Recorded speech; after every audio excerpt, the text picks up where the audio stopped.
Shalom, shalom. Welcome to my Preacher 8. This has been Israel with a highest nation. This morning we're going to be doing a little sharing here. And for all you Hebrew Israelites out there, Shabbat Shalom. This is a day that the Most High has made, and we're definitely going to rejoice and be glad in it. The topic for today is entitled The Deliverance of Israel. The Deliverance of Israel. Again, greetings to the audience out there for wherever you may be stationed in life. We're taking this time, cut those lights off as well. We're taking this time to, no, that's all right, don't worry about it. We're taking this time to share some things, for we know that we are on a journey and we are also in a fight. And so the purpose of this lesson is to show that we do have some hope left in this world, especially for Negro, the black man. Everywhere you look, you see that we are in some type of trouble.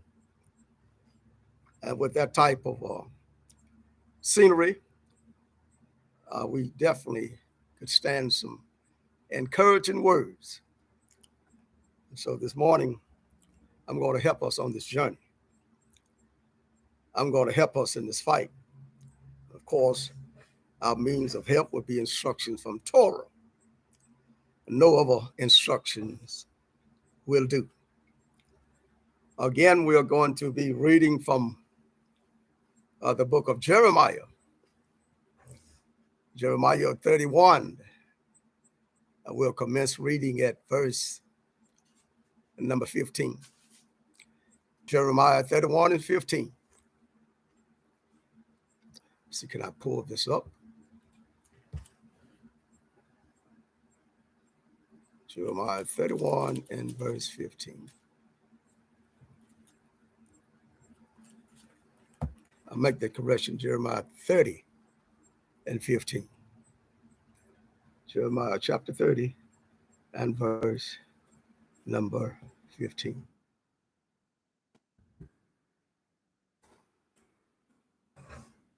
It reads, Why criest thou for thine affliction? Thy sorrow is incurable of a multitude of thine iniquity. Because thy sins were increased, I have done these things unto thee. Therefore all they that devour thee shall be devoured, and all thine adversary, every one of them, shall go into captivity. And they that spoil thee shall be a spoil, and all that prey upon thee will I give for a prey. For I will restore health unto thee. I will heal thee of thy wounds, said Ahiah, because they call thee an outcast, saying, This is Zion, whom no man seeketh after. Thus said Ahiah, Behold, I will bring again the captivity of Jacob's tents, and have mercy upon his dwelling places. And the city shall be built upon her own heap, and the palace shall fall.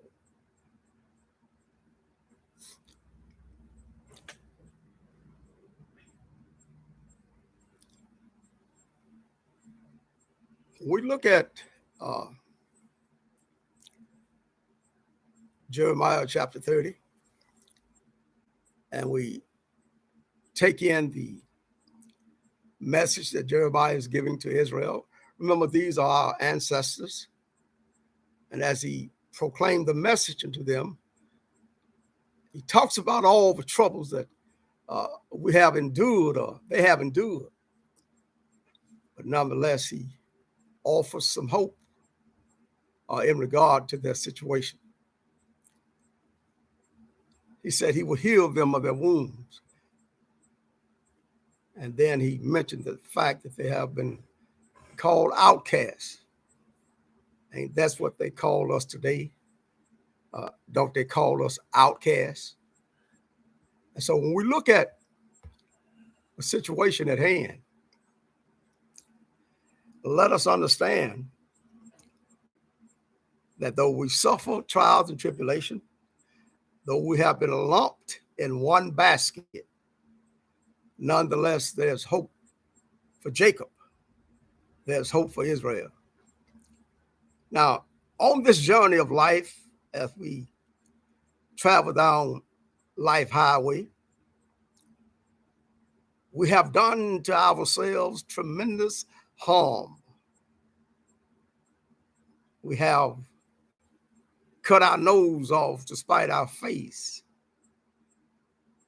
We have done a lot of damage to ourselves. And sometimes we wonder if we don't know the reason for this damage, why are we treated so bad? And that's a legitimate question for those of us that have not taken into consideration the fact that we are treated bad. But we want to know why are we treated so bad? Our children are shot down in the street. Our women are beaten, they're killed. Our men are killed and shot down. And it just doesn't get any better, it seems. So we want to address of these concerns. We want to give you some cheer along the journey. We want to give you some hope concerning the fight. Now, as we look into the situation,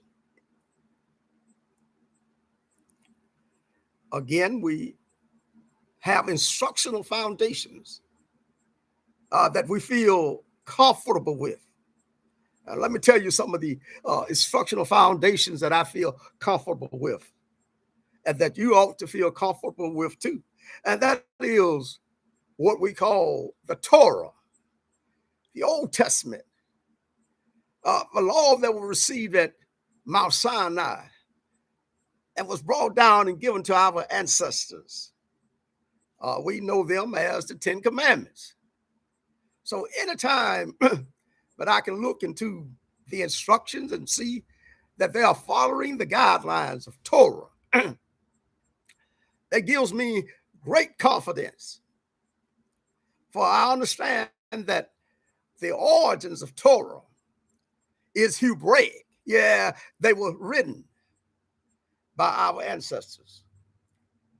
This is our book. This is our history. This is our present. And this is our future. Now, any other source outside of Hebraic origins, I have to cast aside.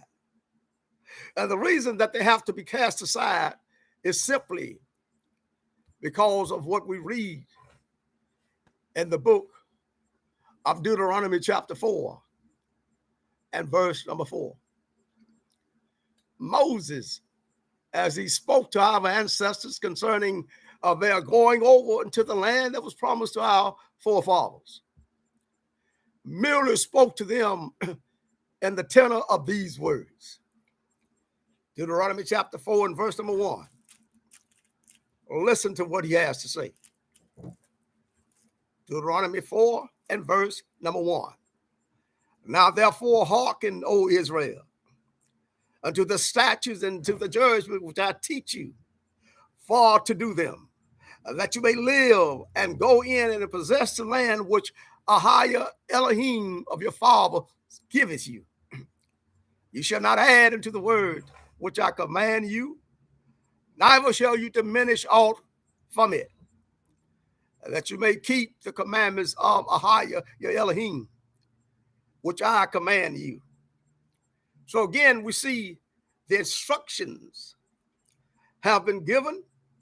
The source of the instructions have been shared. And notice what it said.